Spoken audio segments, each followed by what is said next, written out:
Hi, this is Lauren Campbell and Sabrina Rondell with Pioneer Radio, interviewing Julian Gordon, TEDx speaker, author of Eight Cylinders to Success, Talented Goals, Guaranteed Goals, the interview, Good Excuse Goals, the birthday book, and 101 Things to Do Before You Graduate. Julian, it was a wonderful experience seeing your talk today. How are you doing? I'm doing great. The energy in the room was awesome, and seeing the line of people wanting to talk after really just lets me know that I touched people's hearts. I'm glad you're enjoying. Now, as an author, what would be the top 10 books that you'd recommend anyone to read? Top 10. Whoa. Or you can narrow it down to five. So definitely The Alchemist, definitely the Bible. Another book that I love is called The Perfect Power Within You, As a Man Thinketh, and Rich Dad Poor Dad. Those would be my top five. So you mentioned The Alchemist. Yeah. In the book of The Alchemist, what was your favorite lesson that Pablo, or the shepherd, exempt? Yeah, that I think, one, your personal legend always leads you back home. And for me, I use the word purpose, and I believe that your purpose always leads you back to who you truly are. And that's my favorite lesson of the book. And of course, you don't get that until the end, where he ends right back where he started, So that's the journey. It's a very circuitous one. I think that we come to this world, and I think we make an agreement with God that we are going to forget who we are when we come through the womb, and then the entire journey is to go through this process to remember who we truly are. And so, that was my favorite part of the book. As someone who's published a lot of career books and education books regarding college and your early career life, what were some of the things that you did following college? What I did following college is I took a job as executive director of a nonprofit that worked with youth in Inglewood Unified School District and LA Unified School District. We did free college counseling and homework assistance for those youth. It was based out of UCLA. It was a program that I had worked for while I was at UCLA as a tutor and mentor and peer advisor. And I led that for 2 years before going off to business school at Stanford. What's interesting about that position is that had I not graduated in 3 years, the position would not have been available because it was a 2-year term.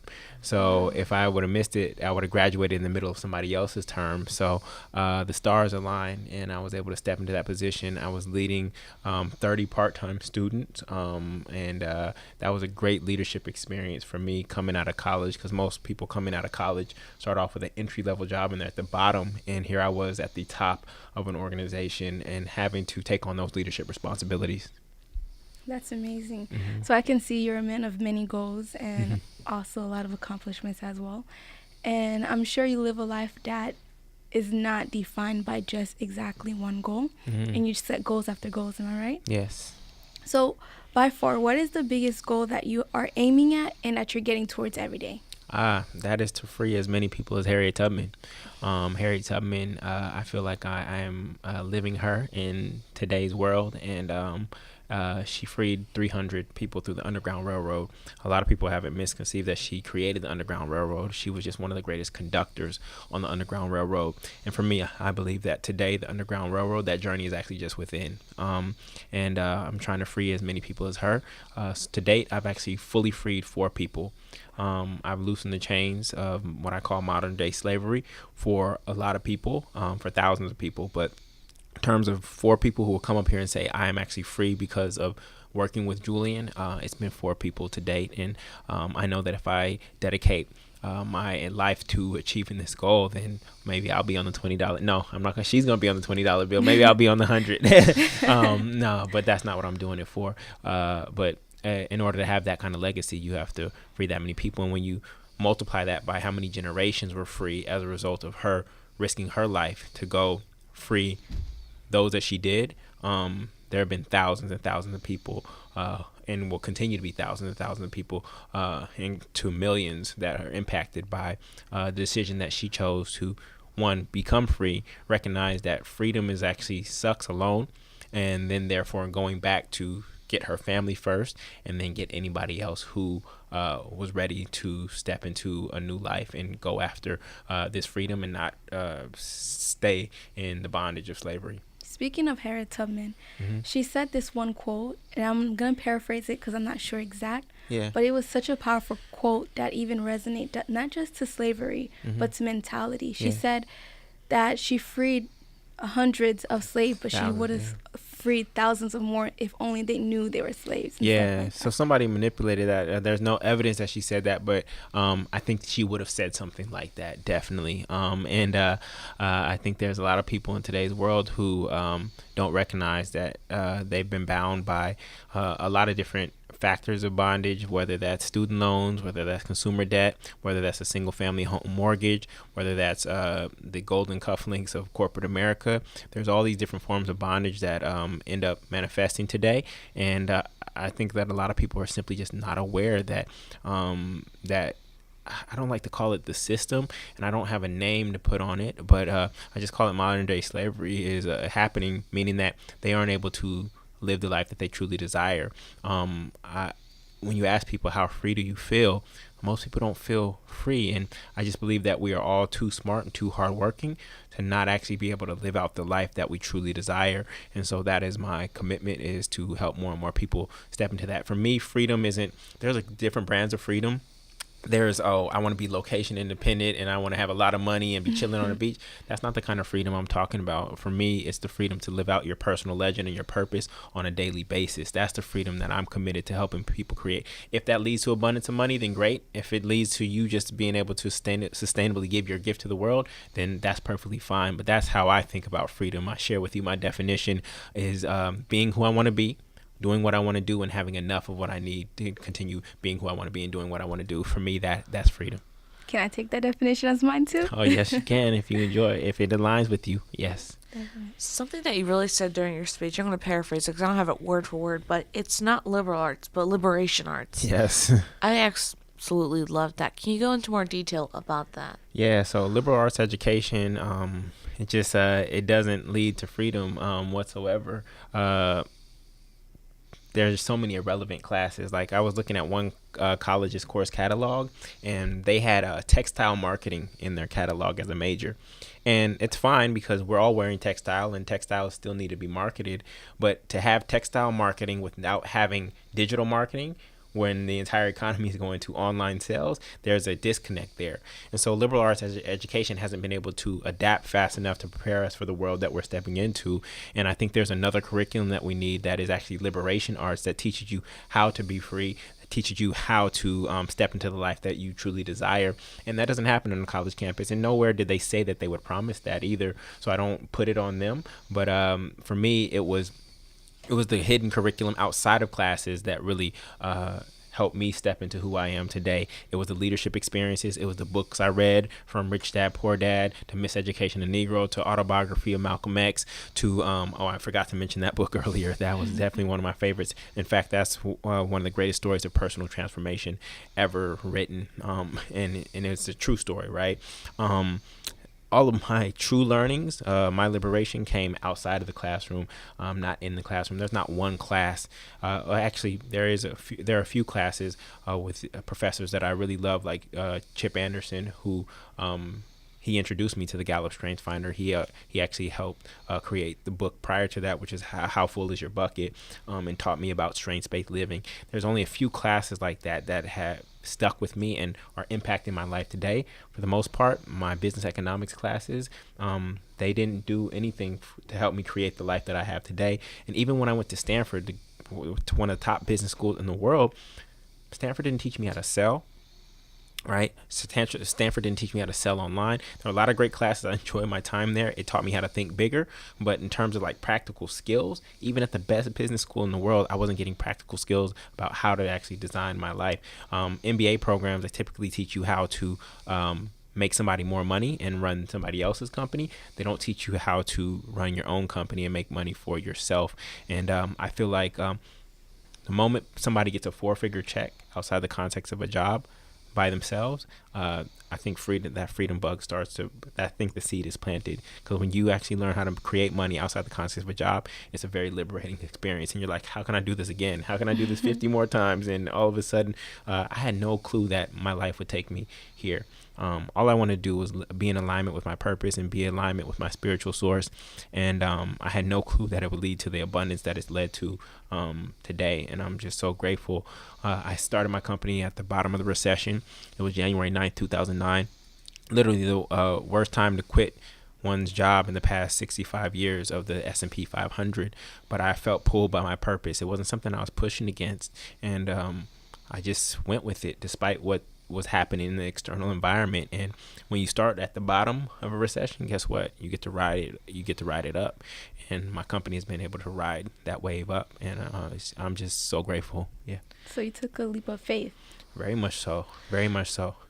Speaking of taking a leap of faith, you said a lot of times people go to certain professions just because they know they have a quote-unquote job. A lot of people in this modern day, they look for stability, but they're not looking to get out of it or take the risk to really make the jump. Yeah. Would you agree with that? Yeah, I mean, this idea that companies are loyal is just like, I don't know where it got embedded in us. I think it may go back all the way to the assembly line in Henry Ford, where they had corporate towns, and corporate towns were literally designed to take care of your family. But even in corporate towns, you were living like crap. It was like indentured servitude in many ways. I guess corporate America has done a great job of branding itself as this loyal thing, but then when you see your parents get laid off from this quote unquote job that they were supposed to have forever, you recognize that that's not true. There's like no evidence of that whatsoever. And so we know that the 40/40 club is closed. This idea of working for one company for 40 years for 40 hours a week, we know that it doesn't exist. And true security is never in having one source of income. I don't care how much you're getting paid. Having one source of income is dangerous, no matter how much it is. We quote unquote diversify our stocks, right? They say you diversify your investments, but they don't say diversify the source of money that you're getting, that you're using to make those investments. And so I believe that we live in what I call the incomes generation, where our generation is going to be a series of freelancers and side hustlers who are making money in all different kinds of ways. So if one is tapped out for whatever reason at a particular time, you're still getting it from 4 other ways. Right now in my life, I have 6 different streams of income. I have my speaking, I have my college speaking, I have corporate speaking, I have technologies, I have a mastermind group, I have coaching, I have real estate. I own 4 pieces of property. I own a 3-family in New York, 2 duplexes in New Orleans, and 1 in Oakland, California. And that's where I get my security from. If we're really talking about security, a high-paying job is not security. No, having revenue come in from various sources so that even if one gets cut off, it's still flowing enough to meet your living expenses. That's true security. So we got to really be clear about what security is. A lot of people stay at these jobs because there's a good healthcare plan, but it's the job that's making them sick. Right? You got good health care, but it's the job that was making you sick anyway. So it's just like doesn't make sense. So we got to be real clear about what we mean by security. Because I've read a multitude of books, and I've also read from a lot of people as a freelance artist myself, that they always say, from anyone that's like good in finance, they'll say always have some sort of passive income, other ways of getting income that come in. Yeah. And not just because, you're an artist, you want to make something somewhere else, but also because you never want to put all your eggs in one basket. Correct. And everyone thinks, I can get this one high paying job, but you can lose the high paying job. Just like that. So one of the keys to freedom is that the awareness that cash is not king. We've been taught that cash is king, but cash is pawn. Cash is actually the lowest yielding asset you can have, right? If you go look at your bank account, Bank of America is 0.03% return. Yeah. The ultimate goal is not to have a pile of cash. The ultimate goal is actually to use that to invest in assets like real estate, assets like buying a business or starting a business that end up paying you even when you aren't working. Cash alone, where the interest rates are right now, will never ever do that. And so there's just these false things that we've been taught about how money works that I hope to change. And right now I'm writing a book called Freedom by 40. And it's really a book around one, how I got free at the age of 35 not too long ago. Once I got that fourth property, my passive, I call real estate semi-passive because I still have to talk to my property manager and things of that nature. But my passive income was actually surpassed my living expenses. So at that moment in time is, well, financially you get free at that time. And so I actually got free at 35, and I believe that if taught the right things, if taught liberation arts and not liberal arts, I believe that we can all be free by the age of 40, applying these principles. I look forward to seeing the book. Thank you. It's coming soon. All right. So you're a very dedicated person. Mm-hmm. I could see in the way that you speak and your nature and stuff like that. I was just wondering, how can we build a drive to become more dedicated people and more consistent? Because you speak of cutting a habit between 7 to 30 days. Mm-hmm. And I believe doing that creates a consistency and stuff like that. Mm-hmm. And creating a consistency can lead you to turn whatever distraction that was into something you can devote your time into, whatever. Mm-hmm. So how can you create a drive for dedication? Yeah, so for me, it all comes back to my purpose and my connection to my spiritual source. When you look at the purpose of a cup, right? If I asked you, what's the purpose of a cup? You would say, oh, to hold liquid, but it can also hold pens like it is over there on the office desk. We could play catch with it. We could use it to trap insects. We could do all these things with that cup, right? But obviously, where the highest purpose is, the highest intention for that, the only way to actually know would be to ask the creator of the cup, why did you create this thing? And it's the same for us as human beings. I believe that you if you really want to know why you're here, you have to talk to your spiritual source in terms of why was I created. And for me, I have a belief, and I don't know, I don't have it proven, it's just a belief that your purpose is the one thing that you can never fail at. Because why would your creator create you for a reason and then not give you everything you need to succeed at that? That would be cruel. And that's not the way that I see my creator. So when I'm in my purpose, that's where the commitment comes from, is just trying to live out my purpose on a daily basis. And when you know that you can't fail at something, if you have that belief, that's like you can fully commit. You could fully commit. Like if you knew that in my dating days, before I got married, if I wanted a person and I knew that I wouldn't fail at it, I would fully commit to going at it, right? And so the same thing with what I call my life's work is I believe that this is my life's work, and when you're fully committed, it's hard to lose. There's a lot of people who dabble in this, dabble in that, become jack of all trades, master of none. I think in order to win in today's world, you have to fully commit. Yeah. You said something about like if you believe you could never fail at anything, then you would go full force. Mm-hmm. And that just brought me to a thought, it's like for me, whenever I fail at something, I'm like, I never take it as a failure. Mm-hmm. I'm just taking that, you know what? Not yet. I didn't get it yet, so I'm going to try it again. Mm-hmm. Because like I heard a lot of people say, oh, can't is not in my dictionary. Mm-hmm. Impossible is not in my dictionary. Fail is not in my dictionary either. I see like fail is not yet, try again. Because I believe that the more you do something, you can't get any worse at it. The better you get. Yeah. So that's my mentality, and that's how I go and through life and stuff. Totally with that. Speaking of failure, what were the things, I wouldn't say failures, but what were the things in life that didn't go the way you intended or did not go well that actually impacted you the most and made you change, like were really like eye-opening experiences for you? Yeah, I believe that a life has this way of waking us up, and that's usually through pain. Any kind of pain that we're experiencing usually means that we're not in alignment. When you think about how water operates, water always takes a path of least resistance. It flows. It sees a rock and it just goes around it. When we are resisting, we tend to experience pain. So for me, my wake-up call happened when I was 18 years old. I bought a Mercedes-Benz at a used car auction for $3,500. It was with money. It was with money I had saved up from working at the batting cage and tutoring during my first year of college. And 2 miles after driving it off the lot, it broke down.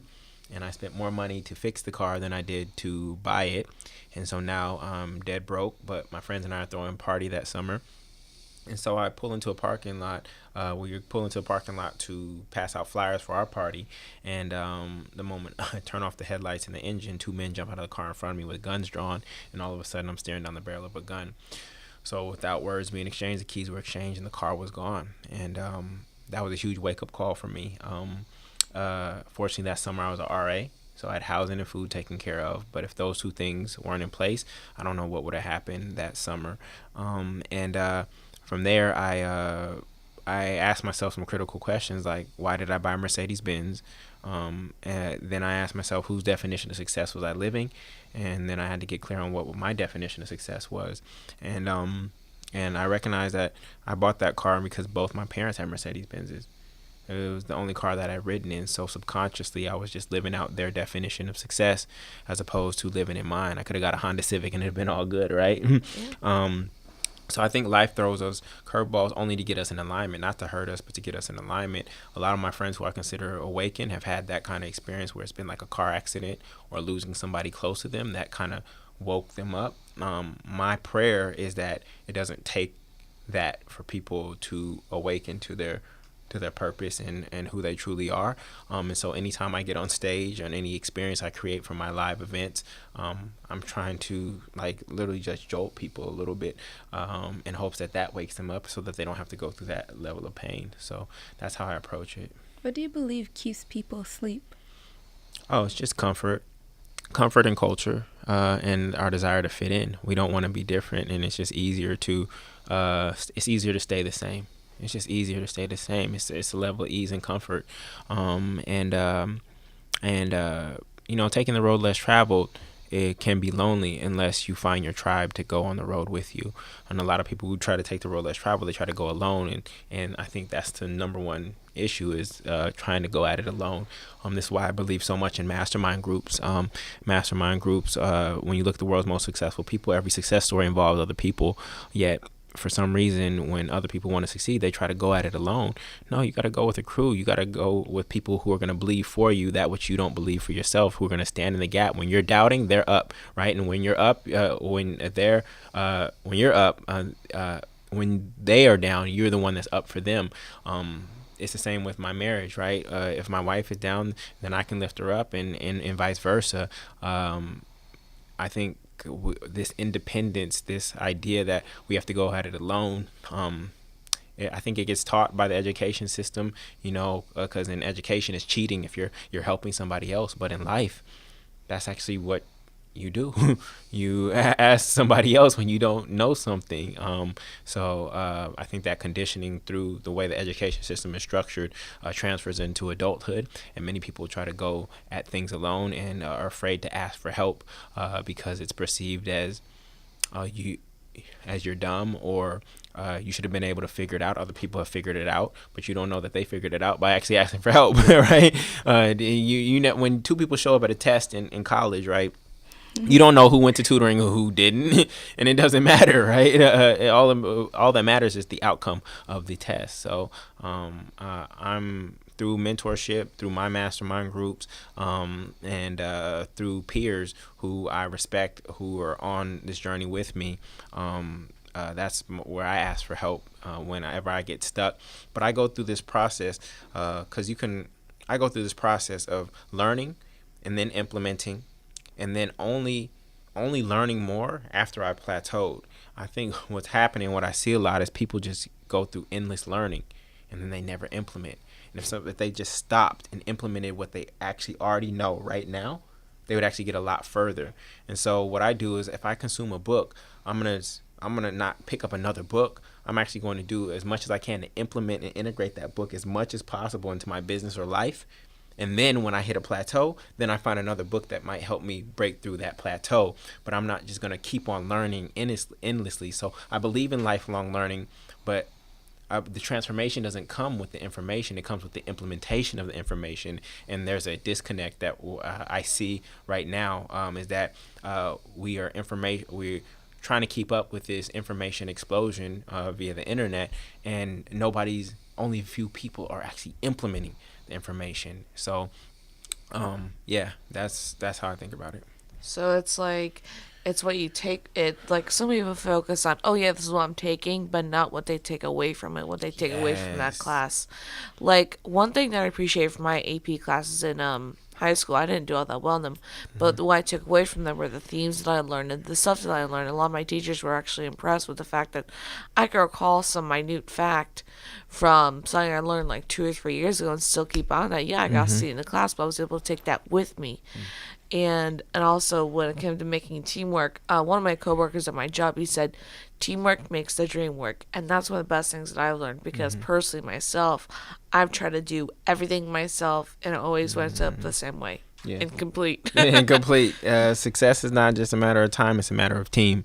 Yeah. It's a matter of team, and the stronger your team, the more likely it is that you will succeed. So yeah. Yeah. I have a question for you. Mm-hmm. So, in your presentation, you said that a lot of college students switch their major, and those who are supposed to graduate into it takes a while, a lot longer. Mm-hmm. Why do you believe that college students switch their major frequently? Because an average is 4 times, 5 times, I think. Oh, it's just a subconscious way to stay in the bubble. Oh yeah, yeah. I had to stay another year because I switched my majors because it's just another way to stay in the bubble without it looking like I'm directly and intentionally trying to stay in this safe little bubble. But the cost of that is more and more debt, right? So I think it's subconscious, and also I don't think they have awareness that at the end of the day, your major does not matter. With the exception of STEM, your major does not matter. So it just does not make sense to spend another $20,000 to change 3 words on a 10-cent piece of paper. It just does not make sense whatsoever. Like I said, I have 3 degrees from great schools, and I have no clue where they are. And I could care less because those pieces of paper aren't what opened the door. It's what I got through those experience that those 3 pieces of paper show. That's where the value is, and the experiences that I had in between orientation and graduation. So, yeah, I think it's a subconscious way of trying to delay actually having to step out in the real world and being exposed. Do you believe they lack vision? Do they lack vision? Lack vision in terms of, I do believe that, and this is for all young people, I think we don't see the world for what it really is. I think we don't see we don't have right seeing. So in that way, yeah, I think we're blind in a lot of ways, and yeah, we're blind in a lot of ways. Whereas back in the day, before college was the thing to do, as an 18-year-old, you had to figure out how to make money. You had to figure out how to bring something back home for your family. And I think we grew up faster in those times, and I'm not saying we should go backwards, but we need a combination of both. Like there's one school, I think it's Drexel in Philadelphia, I believe, where they actually, I think your third year, you work full time that third year. And I think they call it co-term or something like that. And then you come back and finish like the 5th year. Like there's just really this disconnect between college and the real world.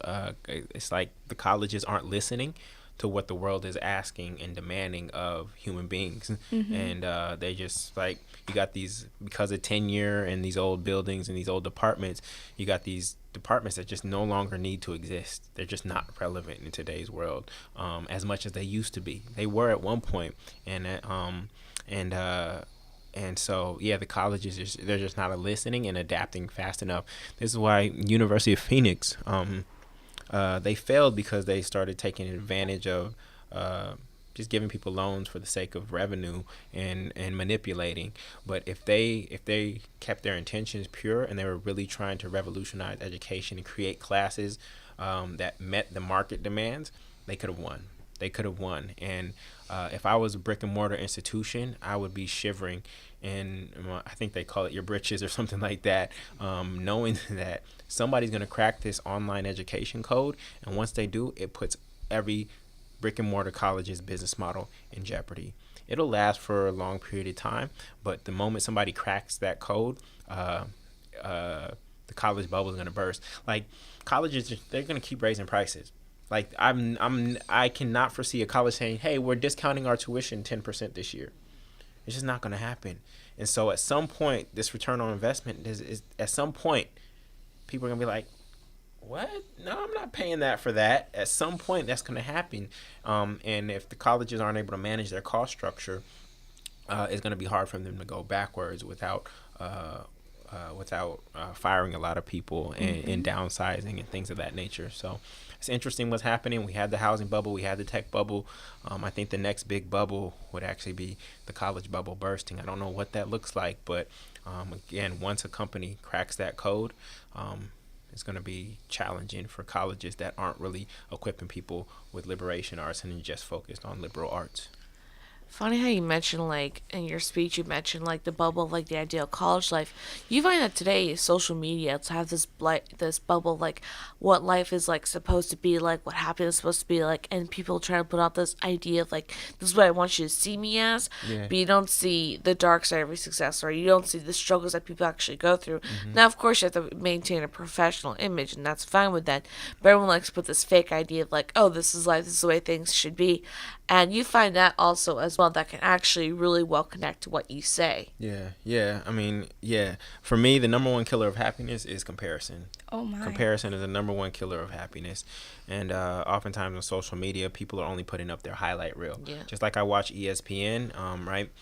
ESPN is only showing me the highlight reel. And nowadays they'll do some bloopers, right? But primarily it's highlight reel. But the whole basketball game was a 48 minutes, right? It's not just this 2-minute highlight reel. And so yeah, people aren't showing you the other 46 minutes of the game. And yeah, it's interesting, and you got people winning with this curated life that they're portraying. But again, you can never compare your backstage to somebody else's front stage. You don't know what people are going through, and you don't know what people are going through. So I try to I compare. The only time I compare is to understand my uniqueness. The only time I compare, for me, that's the only healthy time to compare, where I'm trying to look at somebody who's in a similar space and say, how am I different? How am I unique? How am I unique here? But beyond that, comparison, I think, is the number one killer of happiness. The second killer of happiness is hesitation. Because if happiness is going after what you want, then hesitation is not going after what you want. So for me, those are two killers of happiness, and comparison is a big one. Comparing. I would just say something. I learned a big lesson in life about comparing a couple of weeks ago. And like, truly, comparison is the number one killer of happiness, because like, I have older sisters who are very prestige, or not, who I look up to a lot. And growing up, I always looked up to them. So now that I'm in college and they're in college as well, people always compare me and my sisters. They're like, oh, aren't you like your sisters and stuff like that. So then I start questioning myself, and I was like, because my sisters are just such great communicators. And for a while I was like, why can't I talk like them? Why can't I communicate like them? And I got like a revelation. It was just like, the more you compare yourself to people, the more you devalue yourself. And when you stop comparing yourself to people, that's when you can reach your fullest potential. Not to comparing yourself to people and what's the best quality of them, and you're trying to gain that quality. But when you look inside yourself and you look, okay, what's the best quality of myself? What's the best quality in me? And then you start improving that. That's when you can reach your fullest potential. And yes. I really like that. You're doing fine articulating yourself now. Yeah. To build on that, actually, so my mother is one of 6 kids, and so naturally I have a lot of cousins. And one thing that every one of my family likes to do, mind you, they're all toxic. It happens when you have a large family and everything's a competition. Is the fact that people need to realize, yeah, you're related to me. In some ways, you're like me, but also everyone needs to realize I am my own person. I will never be them. I will compare myself to someone else, but not to break them down or to break myself down, but to actually build myself up and to build them up. And when you get this thing of not competition but comparison, it's a lot better, because people look at comparison and they think, oh yeah, well, this person's doing this person's doing that. It could also be competition more than it's comparison, because I used to go, the high school I went to was a very high ranking school, and so everyone was like, oh, you have to do better than everybody else. No, do your best. Because what someone else's 4.0 might be someone else's 3.0 or 2.0. And so really it's doing what's best for you. Yeah. And not Oh yeah, look at me, I'm the smartest here. Congratulations. That's fantastic. Yeah, totally with Comparison that. creates competition. Yeah. Yeah, it So- definitely does. Comparison does trigger competition. And just in terms of like the social media where the question originated, I know people who look beautiful online and look like they're living the life, but if you compare their balance sheet to my balance sheet, their balance sheet is probably in the red, and it's just like, what do we celebrate? Like I even it's just interesting how we value things. I put up this post honoring out of gratitude that I was able to get 3 duplexes in a year, right? And I put that up, and when I compare, and I did this as like an experiment to see like comparing the reaction and response to that particular post of somebody really winning and actually stepping into freedom versus a post that was kind of superficial, and to see how people gravitate toward the superficial post is just really interesting. We don't really celebrate people when they're actually winning, not putting up this facade of actually winning. So yeah, it's really interesting. I feel like a lot of people in our day and age are superficial. Mm. Everything they do, like they want to do it for someone, they want to do it for attention and stuff like that. But they are more drawn to the idea of things than the reality.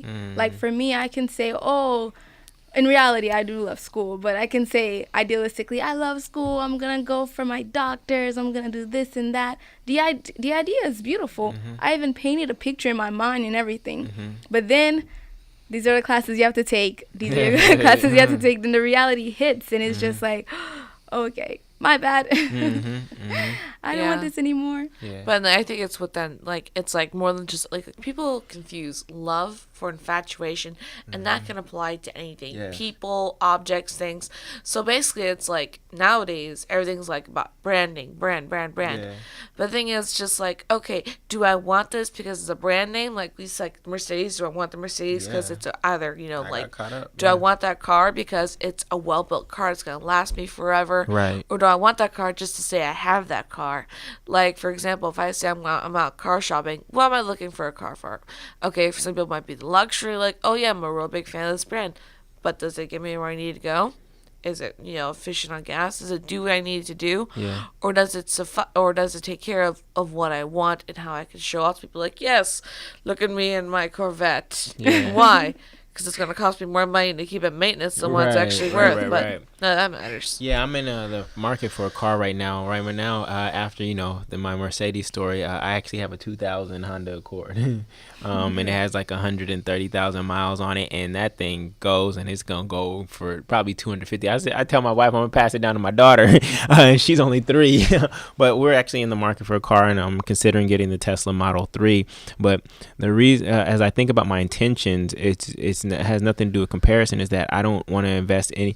I see money as a form of energy, and I don't want to put any more energy behind fossil fuels. And so, so this car is, I believe, the wave of the future. And this will be the first time I ever bought a new car. And I'm still weighing whether or not it's actually the best purchase to make, but I'm highly concerned. Like I put down my down payment. They're delayed on their production, but I want them to win. And so, yeah, knowing your intention, knowing your why is really important. Like I say, the X factor of success is knowing your why you are doing something. Don't worry about why somebody else did it. Be clear on why you are doing it, and that's really important to consider. Yeah. But we talk about cars while running forever. So my father had a Toyota Tacoma. It's a pickup truck. He had that car for, God, at least 20, 30 years. He's been passed since like 2006. And I swear, I still see that pickup truck driving around here a few times. Yeah. That car has been around for 40 years and it's still going. Still going. So, I mean, yeah, it's probably still in bits and pieces, but it's still going. Yeah, it's still going. So just get something that really works and does what you need it to do versus just getting signed just because it's flashy. Yeah. Like, I mean, one thing is an investment, like, okay, I want to invest money into this house because I want to build up my real estate. Right. But it's another thing, it's like with cars, like, most people don't realize that our cars are depreciating in value. And so when you take that thing off the lot, Yeah. it starts losing its value, and so you have to figure out what do I want, what do I need from this. Yeah. So you talk about depreciating value. I really think that if you really want to be free as fast as possible, you got to skip the single family home. Yeah. A lot of people like that. That's a marker of success for them. But again, once you get the keys, you're not a homeowner. You are a home buyer. And there's a huge difference because the bank still owns your home. I really encourage you to delay and actually get a duplex. And the reason I say duplex, that's where I started in terms of my real estate investments. Duplex, what it allows you to do is typically one side of the duplex will pay the mortgage, and then all of a sudden you're rent free if you decide to stay on the other side of the duplex. And then that frees up capital for you to save, to actually make another investment going forward. I've seen so many people, especially when they get a mortgage, it's a little bit more than they can actually afford. There's what you can afford, and then there's what they'll allow. And typically what they'll allow is more than you can actually afford. And when you get a mortgage that's a little bit bigger, that's the easiest way to get stuck in a job that you actually hate. Because now you built your life around this house, your kids go to this school, your job is not too far, and you feel like you got to stay here in order to make sure you pay this mortgage. Because the feeling of losing a house, the feeling of losing home, or feeling homeless, even though you're not sleeping on a bus bench, I think that's one of people's greatest fears. And so I seen the single family home trap more people than I've seen free it. And real estate agents will tell you that, it'll appreciate. Homes don't always appreciate. The market goes up and it goes down. It goes up and it goes down. And so there's just a lot of lies out there. And that's such a big investment that I really encourage people, if they can hold off and actually save enough to get a rental property first, then that will free them up to get the single family home that they truly desire. And that's what I've seen in my journey. I didn't mean for this to become a talk about economics, but one question. So I don't know if you're aware of this, but there's a lifestyle out there for a lot of freelancers called digital nomadity. It's basically where you take your skills with you and you study and you live abroad pretty much your entire, I'd say, adult life or whatever. And so it's a very new thing. What is your view on that? I think it's beautiful. I think your skills should be portable. What I do know that people miss, and one of the things that I do miss as a result of being a speaker and having to travel sometimes to go get paid, is you lose a sense of community. Like you may go to Thailand and actually go work there for 2 months, but then you lose this cycle of actually constantly connecting with the people that you love, unless you're taking your entire crew with you. If you got a rap entourage like Drake or somebody, you're taking your entire crew with you everywhere you go. But if you're just popping around, I think I think we all at some point in our life want to be rooted. And so for a stage of life, I think it's absolutely beautiful. But then I think there are some more cons that people don't consider after a certain point. I think it's primal in us to want a sense of home. And I think the nomadity, I think it can pull from that. I think again, a stage of life I think is absolutely beautiful, and you owning your skills and being able to take your skills with you, I think that's absolutely beautiful. I believe we are in this age of what I call the entrepreneur reality, where we're all already entrepreneurs. An employee is simply an entrepreneur with one big client. The fact that you are seeing yourself as an entrepreneur and you can work anywhere, again, that's beautiful. I do think that the trade-off is true community when you're just so nomadic. Yeah. I'll just say, my mother was a single mom, and I feel like she had a nomadic spirit. So we moved a lot because she loved looking at new sceneries and stuff like that. We moved states, cities, countries at one point. And so for me, I'm like that too. So I have like a very nomadic spirit. And what's hard for me is to stay rooted somewhere and try to grow. So what would be a tip you could give to those who are nomadic like myself? Man, my mother, she was a military brat too. And I know that she, not brat in a negative word, but I think that's what they call them. And as a result, she didn't have a lot of long-term friends, because she'd have a friend from the 1st to 3rd grade, and then it'd be moving, and then friends from 4th to 6th grade. Then you lose connection with people because there was no Facebook then. I honestly don't have an answer. One thing that has helped me when I do have to travel, I don't have to travel, actually I choose to travel to go speak and touch people's lives, is having a consistent ritual. For me, that ritual has been potluck. And potluck is simply once a month inviting people that I love and care about to come to my home, or we go to their homes, and we just break bread, and creating that ritual. So when you are in your home place, even if you are out, when you are in your home place, there's a way for people to come. They can't make it this month. It's so consistent that they know, okay, it'll be next month, right?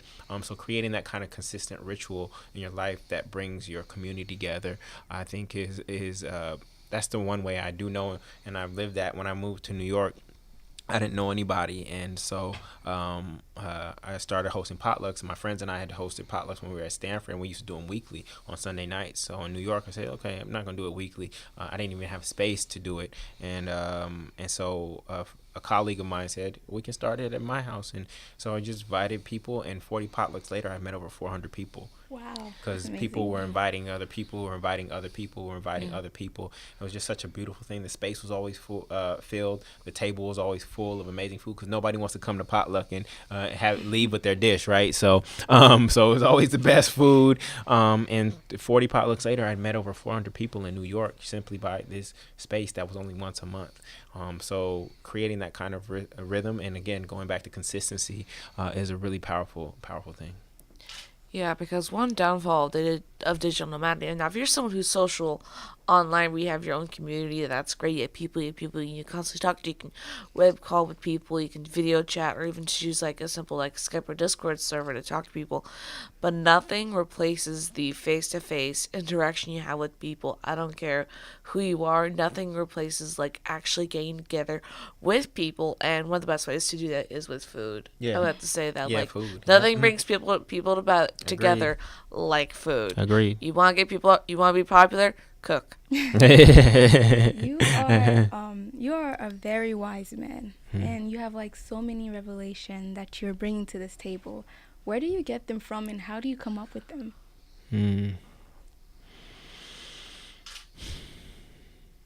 Man. Again, always credit to my spiritual source. That's where everything comes from. And I think the more aligned I am, the more I get.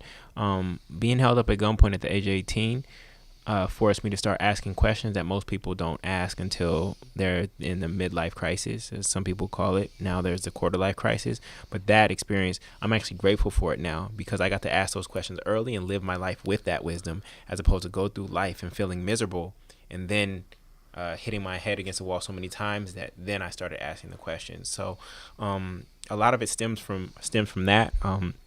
I just went on a deep spiritual journey to understand why I was here, because I felt very lucky and grateful after that moment in time. There's also meditation, just being still and letting my thoughts quiet so that I can really see the truth. And then there's also writing. My writing helps me clarify my thoughts and the frameworks and the mental models that I have. And in addition to writing, teaching it.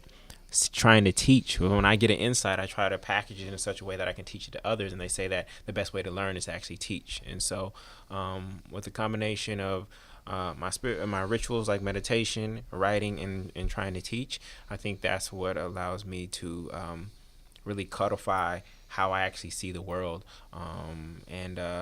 And for me, I don't see anything that I say as truth. For me, they are lenses which I'm trying on to see if they actually resonate and are universal. I never step on stage or say anything like this is the truth and this is the only way.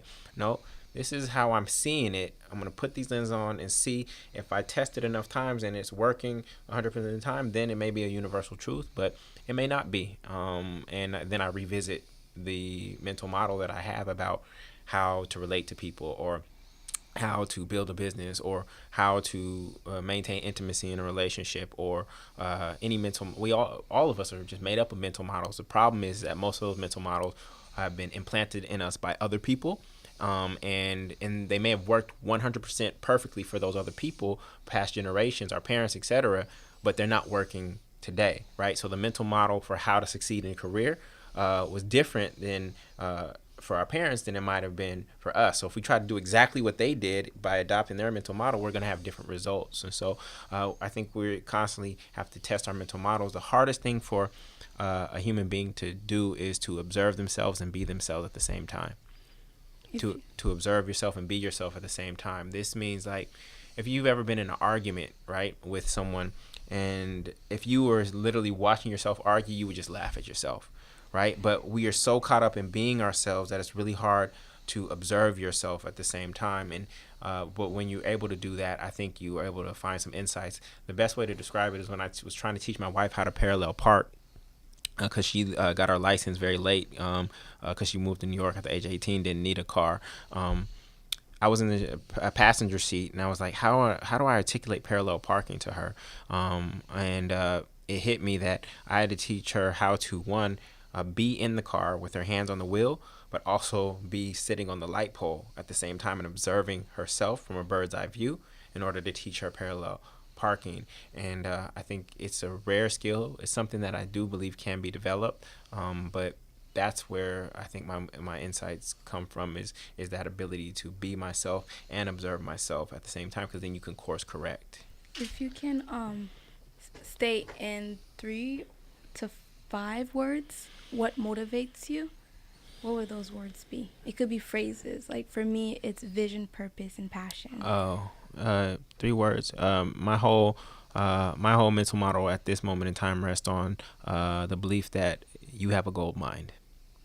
You have a gold mine. Like, all the value is here. Everything that God did not create prior to man, everything else, everything that you see has been created by somebody's mind first. The thought, the idea started here.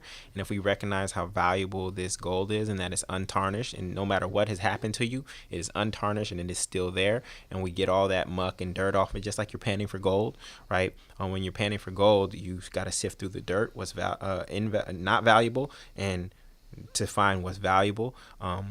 That's like the baseline for me, is that you have a gold mine, and the more people that recognize that they have a gold mine that's priceless, I think more people will stop selling their time to companies for wholesale prices, like Costco. You go to Costco, you buy a whole bunch of ketchup, and you get it at a discount because you're selling it in volume. Well, oftentimes people sell their time and their thoughts to organizations for wholesale prices. But when you recognize you have a gold mine, I think you recognize that you have the ability to create a life that actually reflects that gold mine as well.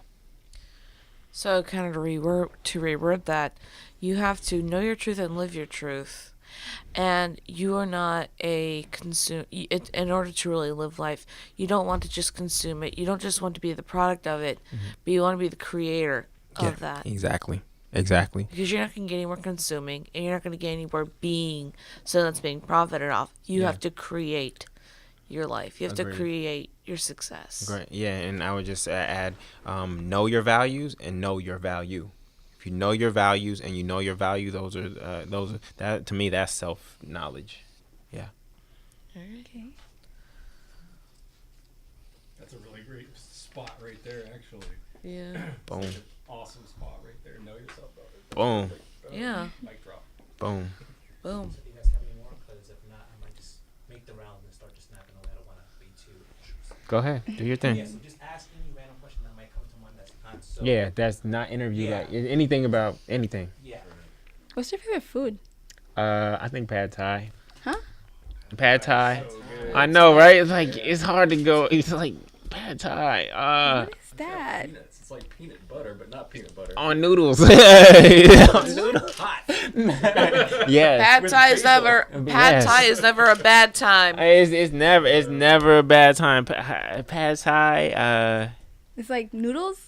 Yes, noodles with. It's like a comfort food. It I is. never It had is. pad I think all that orange stuff is grease, but it's still so good. Oh God, the chili oil. Oh, don't get me started on good chili oil. You guys make me want to get some pad thai. There's a really good pad Thai place on Orange Avenue. Okay. Just to let you know. Just to let me know. Krispy Kreme's on Orange Avenue as well. But that's No, on the other end of no, Orange Avenue. I'm gonna get you fat before you're out of here. Yeah. I'm a pencil. good I'm a restaurants. pencil. I don't know if you could ever get me. Well, there are a bunch of good restaurants in downtown, so I recommend those. Okay. I need to grab my phone. Cool. How about color? My favorite color, red, black, and green. Red, black. Red, black, and green, and gold. And gold. Choose one. And candy. Red, black, green. Yeah. My favorite is green too. Green, yellow. Green, yellow. Greenish yellow or green and yellow? Green and yellow. Oh, Oakland A's. That's where I'm from, Oakland. Green reminds me. Blue and brown. That's a good combination. Blue and brown, that's nice too. Like dark blue or light blue? I like all blues, but I tend towards dark blue. Mm. So I see you. I Yeah. had a question. Yeah. Well, I actually had a few, but it doesn't matter much. But would you think that the idea of free college would that solve a lot of these issues in America? Not if the colleges don't adapt to educating you toward liberation arts. Yeah. Mhm. You It just could- keep doing the same thing over and over. Yeah, it's again. just free. That's why it's It- like the classes that I designed that matter the most, like this class, they're in a class. Yeah. This Pioneer Radio project. It's a project-based class. Yes. They're doing actual skills. Yes. Like they just did. I mean, they were interviewing you and having a conversation. Yes. Then they got to make it into a pack. We got to edit it and put it in, and then put it on the air. Yes. You know. Yes. Those are Yeah. skills that you can transfer anywhere. It doesn't matter what your major is, and that's like I tell everybody for that class. You don't have to be a communication major. Yeah. You No. just want to communicate. Yeah. And Yeah. any job that you want to do, you're gonna have to communicate. Yeah. Now it would solve the student loan issue, which Yeah. is huge, obviously, but and which I think is crippling our generation. People are like, why are millennials so lazy? Why they're not buying homes and stuff like that? You Can't didn't afford have it. you didn't have this kind of debt. You didn't have this kind of Yeah. debt. So I think it would solve the student loan issue. But unless they change the curriculum and the intention of college and why it exists, then even if it's free, I don't think it would be worth it. So what's the biggest misconception that most new students have about college then? Oh, that is more school. College is not more school. You're buying 4 years of space and time to design and create your life. Yeah. If you see it as grades 13 through 16, you've missed it. You've missed the mark. You go to college primarily to network. That's why art school is such a great thing because you can network with other people It's within not the just industry. networking. That's one piece of the puzzle. One That's like piece. my frustration in terms of trying to create engaged students, Mm-hmm. is that they're missing all of those pieces of the puzzle that you were telling them about. That's that experience. Yeah. I have office hours. You know how many people come to my office hours? Gotta pull teeth. Yeah. Zero. Your office is in Vero. Well, you guys are an exception because our class, the way we do it, It's it's interesting, it's a Yeah. social class. Yeah. The way Oh, we do Stuart, I'm it, it's sorry. very workshopy, Yeah. and so we hang out and talk a lot. Yeah. I Yeah. don't do a lot of lecturing for that. For their Understood. class. Yeah. Yeah. But when I do have actual office hours, nobody comes. Yeah. But that's Yeah. that's an example though of that social experience of college. That everybody just thinks it's just the classes. Yeah. And the sports. And I've forgotten this. I mean, I've been doing this job now for 14 years. And when I was in school, coming up through all the different grades, first time in college, things that I learned the most were outside of class. Yeah. You know, like a lot of people are intimidated by this course is because they hear writing. They are. Like they hear writing, mass communication. They're like, oh, it's I not for took me. I'm this not a class writer. because I read the thing online. I visited his website, and I'm like, okay, he's gonna be a fun teacher. This is gonna be a fun class, and I want to take this as my second English credit because why not? Even though they don't count it as your second English credit, which I had to visit my advisor 3 times to make sure that this gets counted as my second English credit versus it being an elective. Right. But no, actually, on the topic of degrees and like when the culture stuff, I asked my teacher, like, you know, because like initially I want to be a graphic designer, I want to be an artist, and I did not want to pay for art school. I didn't want to go to art school unless it was the absolute thing that I needed. Most places that need, like, say for example, you want to be a graphic designer for a company, they say you need a bachelor's degree. They don't say in what. They say, you know, they just want someone with a degree. And to be honest, you don't even need a degree to do most things. Like, my digital media teacher, you know what she went to school for? Science. Not to do digital media. She learned all that stuff on her own. Then you have universities asking her, hey, do you want to teach at my school? And she said no, but, like, you have those things. And so you don't need a degree to do a lot of things. You don't need a degree to be an artist. You need a portfolio and people to know, but not A mindset. a mindset. Yeah, but like you don't need this or that, and so it's basically just like get yourself out there, start doing things, and then you'll really see it. Like the job I was working at, I was a food hostess, and then they saw why I told them in the interview, like, hey, I have these skills behind me, I can do this thing, so I'm from being a food hostess to social media management. And mind you, I don't have my AA yet, and so you have to also create your opportunities. You can't wait for it to come down the door. And so it's like, just find something, find a niche, find something, take advantage of it, and then go from there. Not just, you know, sit there and wait, okay, I'm making $8 an hour, yay. Like, try to find a way to get out of it because, I mean, around here, jobs are desolate, things are horrible, but you gotta make the best of whatever you're in at the moment. Yeah. instead of just like, okay, I'm gonna just deal with it. Yeah, most people want to leave their current employer with their middle finger up, but Yeah, we still run No. that. Burning bridges. yeah, burning bridges. But your current employer is actually your greatest asset. Yeah. It is, because that is your space to demonstrate. That is your space to demonstrate and position yourself for what's next. It's Yeah. harder to transition from no job than it is to transition from a job, even if you hate it. And I tell people, and this sounds counterintuitive, I tell people if you actually really want to change jobs, you need to actually do something great for your current employer. You need to create an amazing result there, so that when you go in the interview, rather than saying, "Oh, no, I didn't really like that place. The people are bad there, and I haven't done anything meaningful there for the past 2 years," you say, "No, in the past 3 months, I helped them do this, this, this, and this." That's going to make it easier for you to transition jobs rather than just doing less and less and less and less work for your employer that you hate, because you're only going to trap yourself in that way.